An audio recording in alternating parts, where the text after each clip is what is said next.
He wanted a song, so I danced for him, and he tipped me $100.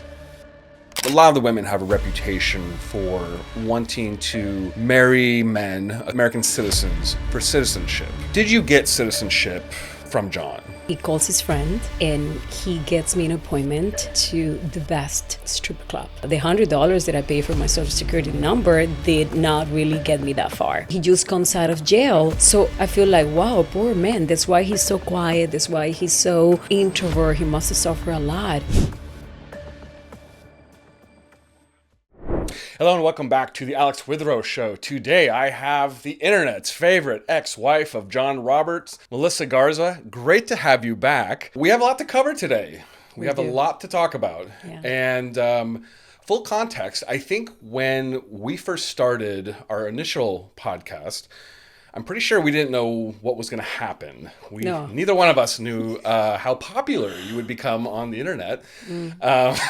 Crazy. Certainly started a firestorm in the comment section. I think half of Miami has watched your first episode. And I want to take the time today to really dive in on what we started before.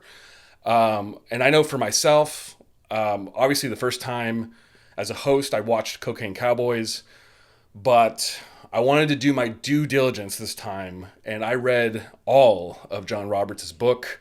I took maybe 10 pages of notes, as you've seen.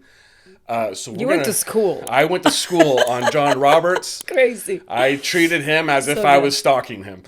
So good. And so good on you. So very thorough. I respect that. Yeah, of you. very thorough. So we're going to dive into a lot of stuff today. Unfortunately for our audience, not all of this is going to be able to be released on YouTube.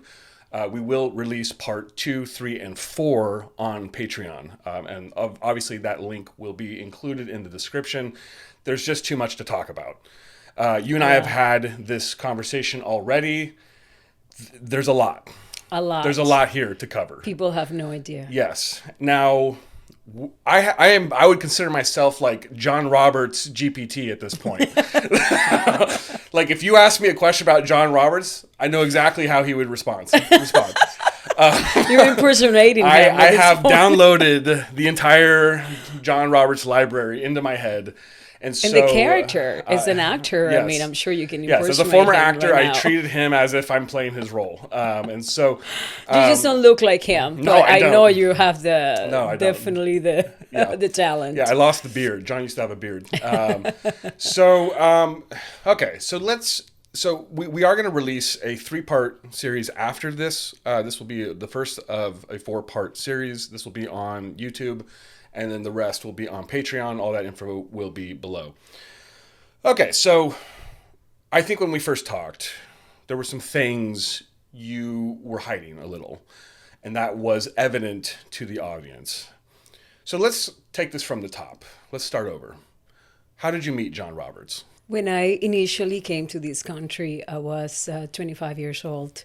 And as a Venezuelan coming from Holland, I didn't really have papers to legally work. Right.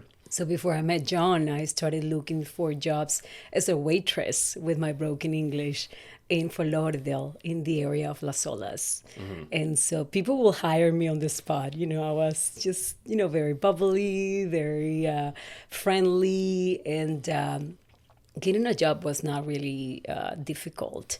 The challenge was just to keep the job. Right. Because the moment they see my fake social security number that didn't really match my name, they will fire me.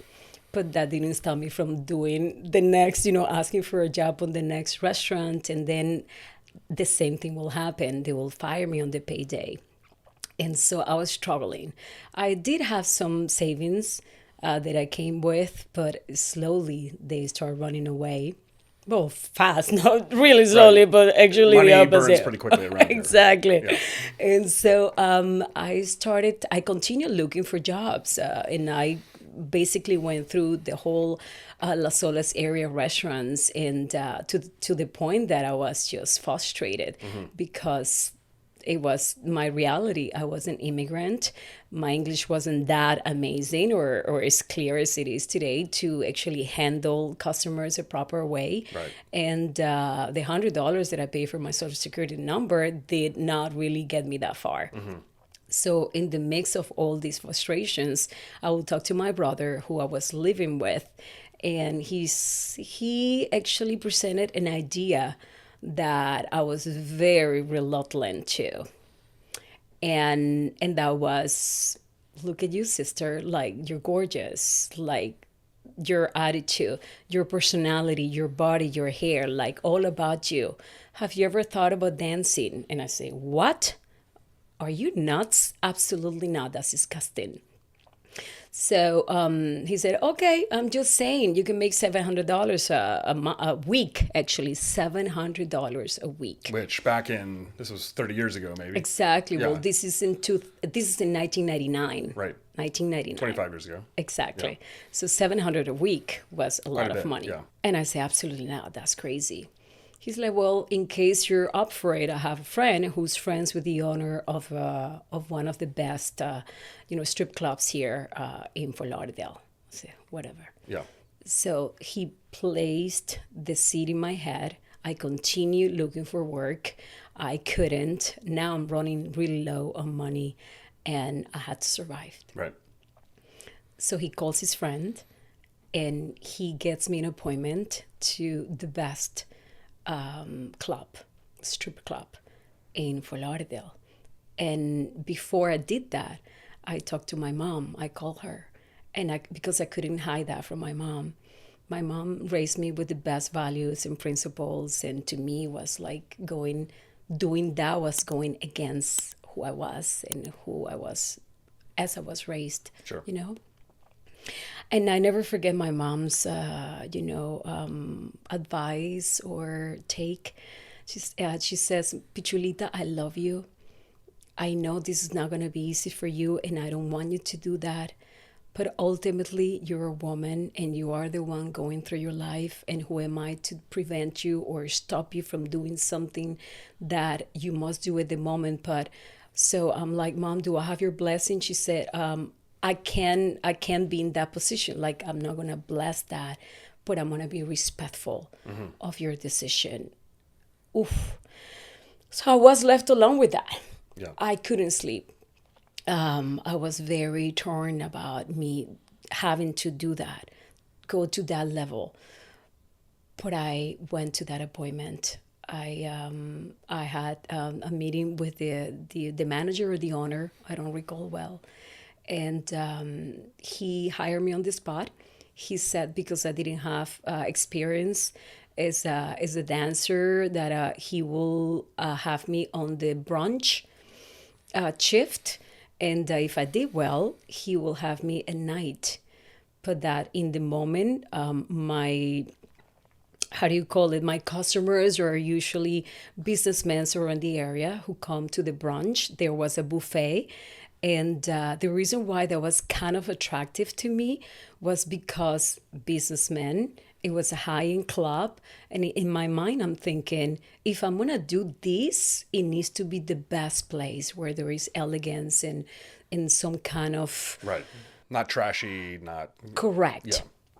So I'm thinking, oh my God, I couldn't sleep. And I took the job. And I remember days in the job, there was a man who walks in with black pants, no slacks, they were sweatpants with a t-shirt, and who requested a song. I always enjoy what I do, even if it's something that was not like 100% myself. Didn't align with you. Yeah. Exactly. I will always give my best. And so when I will go on the stage and dance the songs, I will give my best. But Yeah. I was not like, being all sexy. No. I was having fun. So this was like you were throwing some, maybe some NSYNC, MC Hammer moves. something like that. It was kind of funny. This is the late 90s, yeah. Yeah, okay. exactly. I'm choosing all these fun songs, and like people will see. I mean, it was dead. Actually, it was dead. You may have because it's invented, lunchtime. Yeah, you may have invented twerking. Who knows? Yeah, no, twerking was never me. That came later. Yeah, no, that came later. That came later. Yeah. Yeah, no twerking. But I was not doing what the rest of the girls were doing, like being so sexy. So and they all were that. like taking it very seriously, doing like a very kind of traditional pole dance. Exactly. So and I'm not. I'm just having a good time. Okay. And so people enjoy that. Guys will gravitate towards that. It was not only my looks, but it was okay, she's real. Your energy was different. Yeah. Exactly. And I'm myself. I'm genuine. Yeah. And so I remember Jon requested, it was Jon who walked in the place. Okay. And he requested a private song with me. And I never forget how he just walks in, like, chin down, extremely quiet, very introvert. And he sits down, and I've been called to go say hello. Mm-hmm. And I came over and say hello. And he didn't speak Spanish. I hardly spoke English. And so it was a very rough conversation. But he wanted a song, so I danced for him. And he tipped me $100 for, I don't know, 1 minute of a song, maybe less than a minute. Right. So that called my attention because obviously I'm there to make money. Sure. And I didn't really have a lot of time with him. He leaves. Yeah. And he kept on coming back. Okay. And that because did he keep requesting you? Yes, but it was dead. The whole place was always dead. There was no customers. I mean, it was brunch. Yeah. And it was a very quiet place. And he may have liked that the profile was low. Yes, I'm sure he was comfortable because he just came out of prison. Right, he was just out of prison. Nobody's really there. Right, that makes sense. Yes. He said to me that he just came out of prison 5 days before. Okay. And I just got to this country, so he was just adapting at that point. Right. Yeah. And then from there, I know your dating process was kind of atraditional, right? So there wasn't really a courtship. You guys did you start hanging out, or? He will come back. So you literally just saw each other at the club, right? Yes, he kept on coming back to see me. And then how did we go from there to pregnant with Julian? How dare you to put it that way? That's a jump. That is a jump. Okay, so when he tells me that he was a drug smuggler, I didn't really understand it. Right. And then is when I discover he's Spanish. He's like me. Drogas in Colombia, Pablo Escobar. No, he says Ochoa. He says Ochoa. Right. And I'm like, okay, I know these names. Yeah. And that scared me. I'm like, okay. It scared me? No, it didn't really scare me. It was like, okay. And then he tells me he just comes out of jail. So I instantly feel like compassion. I feel like, wow, poor man. That's why he's so quiet. That's why he's so, introvert. He must have suffered a lot. And so that gets my attention. Yeah. And he just offered to pick me up after work, that he wanted me to be safe, that he didn't want someone to be waiting outside for me, like protective. Yeah. Which cater very much to me because obviously I'm new in town, I'm new in the country, and it's true there is psychos that come and sit outside of these places to wait for the girls at night. Yeah. But I was working at lunch. I never made it to the night. I actually only worked for 3 weeks. So you only worked at this club for 3 weeks. Only 3 weeks. I couldn't. So this is interesting because it was not for me. You took a lot of heat before for saying that you wouldn't disclose how you met Jon, and yet this chapter in your life at the club was pretty short-lived. Yeah, it didn't last a month. Not even. It was literally 3 weeks. Okay. I didn't fit in. I feel like I didn't belong there. The girls that I met working in the strip club were there for 7 years. Right. And they bought their moms a house, and they bought themselves a Mercedes, and they had this great great life, the life that had nothing to do with, the life that I didn't want for myself. To me, it was a nightmare. Did you feel like right off the bat when you worked there, you're like, I don't think this is for me? Oh, absolutely. Yeah. I mean, I feel like, what am I doing here? Right. This is not myself. This is not the girl that my mom raised. Right. I don't belong. Okay, so you're there, 3 weeks goes by, you're getting to know Jon there. How often is he coming in? He came like twice later, and that was it. So you met him like twice at the club. Exactly. And then he invites me for dinner. Okay, so And he's then- met you a few times at the club. Now you guys start going out to dinner. Right. Okay. The dinner was the second date. The first out of the club invite was lunch at in Las Olas. He was friends with the owner of La Iguana, I think it was. Right, La right. Iguana restaurant. Yeah. Blue Martini, that kind of place. Yeah. And that was the first time I was out of my, that environment. And then, so I guess from that point forward, you started to, I guess, so to say, date, so to speak, with Jon. getting to know him. Yeah, I mean, yeah. it's very limited though, because once you don't speak the same language, what do you talk about? Right. Like, what the heck? It's a very common problem in South Florida, especially when you're a gringo. Yeah. Not that I speak from experience. Wink, wink. Right. It's just like you're in silence most of the time Yeah. because what can you share? Yeah. So I guess a couple of months go by. You're still hanging out with Jon. You hook up one time. Not even months. Yeah. Not even months, And Alex. then, I mean, and then you're pregnant. I basically, I remember that the moment he continues to get closer to me, like there is an interest. He started texting me and this and that. And I remember one night, he invites me for dinner, actually with Mickey Munday and his mother and Okay. some other friends, and we're in Hollywood. Well, we all know Mickey Munday. Yes. According to my Jon Roberts GPT. Yes. And so we're having dinner, and I remember going back home, and I'm in the car, and I said to him in my broken English, I said, Jon, with all the respect, you are my parents' age, and I just, you're, Too old.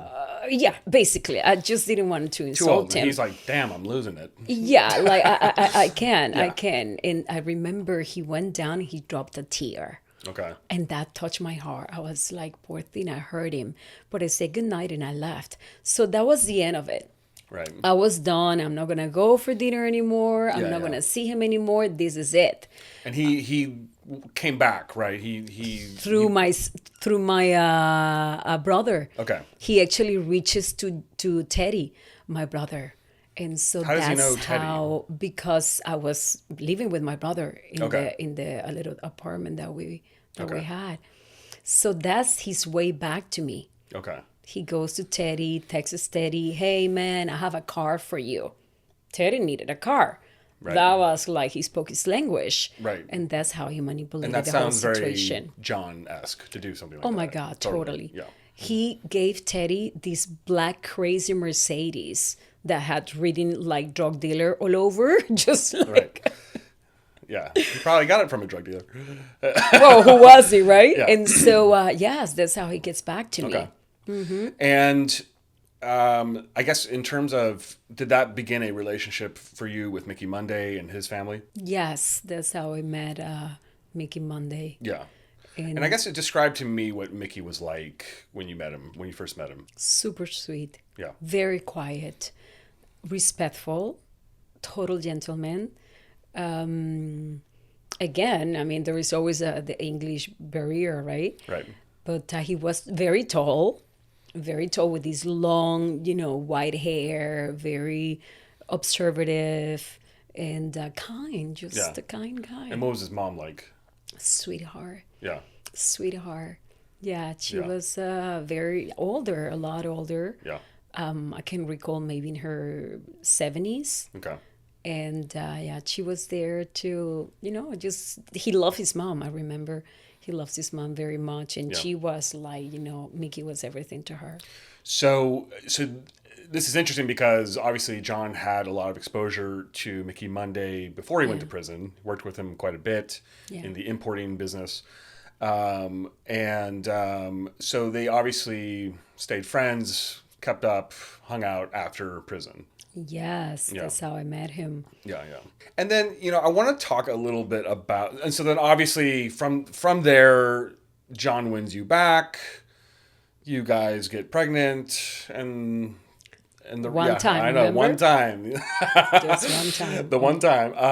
And then from there, I guess was it his idea, hey, we need to get married, or how did that go?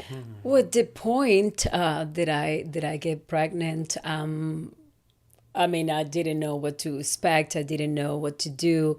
But one thing that was clear in my head is to be a mom. Yeah. I always dream about being a mother. I was actually scared that I couldn't be a mom because I spent my whole life never being pregnant or not even scared. Yeah. So the moment I'm pregnant, I'm like, whoa. But, I'm with this guy. Who is he really? Right. I had no idea who Jon was. Yeah, American Desperado had not come out yet. None of that is out. That might have changed your mind. Oh my God. I wish we live in this era. I really wish, but it happened for a reason. Back then, information was really not readily not available. No, not at all. Everyone nowadays, everyone knows everything about everyone. Exactly. Whereas back in the 90s, you could, and before, you could easily live under the radar. Oh, clearly that was my life. Yeah. And so I never forget when my pregnancy test comes positive, he comes behind me. I was in the bathroom and he said that he wasn't happy seeing me getting so sick because I was, the morning sickness, yeah. And he grabs me from behind and then he said, I'm not sure about this. Are you sure about this? And I say, absolutely. Why? And he says something that I will never forget.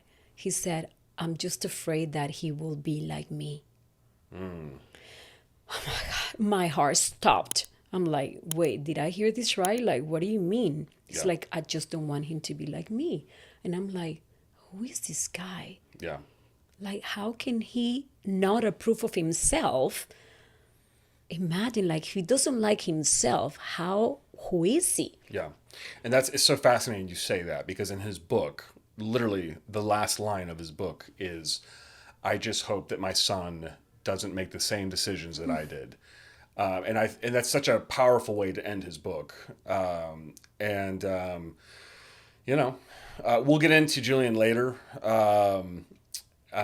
Another thing I want to ask you about. So, and this obviously you guys got married, and this started your life with Jon, and you were married to him for 5 years. Is that right? Yes. Okay, and we'll touch on your life with Jon later.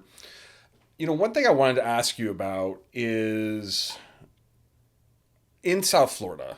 It's a lot of the women have a reputation for wanting to marry men, American citizens, for citizenship. Did you get citizenship from Jon? No. Why not? Because he was not a provider. He was incarcerated for 12 years. He comes out. I learned later that he goes back in jail for breaking his probation by beating a girlfriend. Yeah. So he was sentenced for 3 years, I think. And then he may have came out for a little, and then he broke probation and went back. I don't know about the 3 years. Okay. Maybe all I know in his book he said he was sentenced to 3 years initially, but who knows kind of how that all shook out because there's always plea bargains, negotiations. Right. All that is kind of a fluid situation with the prosecutors. Exactly. So you're saying that basically because he was a felon, oh yes, he did not really have the ability to grant you a green card. No, he was not, because once you don't pay taxes, he goes to prison, right, all these years, right, comes out, and he doesn't have a job. He doesn't have a way to sustain a home. He doesn't have a way he hasn't paid taxes. So legally speaking, you have to have all these elements to sponsor someone or to even marry someone and take the responsibility, because I'm not supposed to work if I'm illegal, right? So Yeah. the person who you marry is supposed to, provide, but he wasn't that person. Right. So he was never able to give me papers. So Mickey Munday's mother was the one who, well, no, let's go back a little bit. His sister was supposed to be my sponsor. Judy. But when she learned... I love this. I feel like I'm being tested on his book. You're funny. I know everything about Jon now. I know. Judy, yes. So funny. So Judy said, it's okay, I'll be your sponsor, because, she loved Jon, her brother, and she loved me. And she's like, absolutely. Okay. But she also knew how unhappy I was with Jon. So that eventually I'm leaving Jon. So would you believe that in front of the immigration, now comes my immigration day, my appointment, and we go in for her to sign as my sponsor, right? She backs up. Judy backs out the day of. Right in front of the immigration officer. What does she say? She's like, I'm sorry, I know you're going to leave my brother soon. Wow. Oh, Alex, that was such a backstabbing. Ooh, that is I was heavy. destroyed. That is Yeah, heavy. she left me hanging. Wow. So now Jon can be my sponsor. She can be my sponsor. What's going to happen to my papers? Right. So you're now, that as of that day, left in a very precarious situation. Absolutely. Yeah. Absolutely. Wow. So that was scary. Yeah. So somehow, I don't know who tells Mickey or his mother, but she offers to be my sponsor. Okay. She was such a sweetheart. Okay. And she became my sponsor. So Mickey Munday's mother was your sponsor. And Correct. so it was interesting. So But that didn't give me the papers either. That didn't give you the papers. No, because I escaped Jon. Right. I finally, because I'm courageous and resilient, I actually was able to leave Jon. Okay. And I escaped one So- day. So so- I never got the papers. Okay. And so you got your papers later through another marriage. Is that correct? I had to get married Yeah. again within 6 months, because Really? he always threatened me that if I left him, he will kill himself. He will kill me, kill Julian, and kill himself. Yeah. And I'm sorry to have to say this Which I out would loud. say that threat coming from him should be taken seriously. Yeah. Exactly. Yeah. And so, but that didn't hold me back from leaving him. I'm like, no, God is with me. Okay. He will protect me. And he did. He certainly did, because here I am. Yeah. I'm alive. Yeah. So he surely did. So when he tells me that, and when he's threatened me all the time with death and saying, but you can do whatever you want, you can leave me, that's how I go to an attorney's office and find out if all the threats that he tells me are true, that if I actually leave him, Julian can be taken away from me because I'm illegal. I don't have my papers yet. Right. And what did the lawyer say? That it was true. Okay. So Jon knew the system. Absolutely. Which doesn't surprise me, because Jon knew the system very well. Absolutely. He manipulated me. He controlled me with my immigration situation. Right. And he knew that I love my son, that he was the most important thing in my life, Yeah. and that I would never take a chance. So I stayed with him until I knew the truth. Now, when I know the truth, that he's actually certain about it, from the attorney, I'm like, okay, now I know my legal level or my legal standing. Yeah. That didn't stop me. Then I'm like, I'm going. Okay. And I did. Yeah. I did. But I you left knew him. that your But life. I knew the your life- consequence. your life may have been in danger.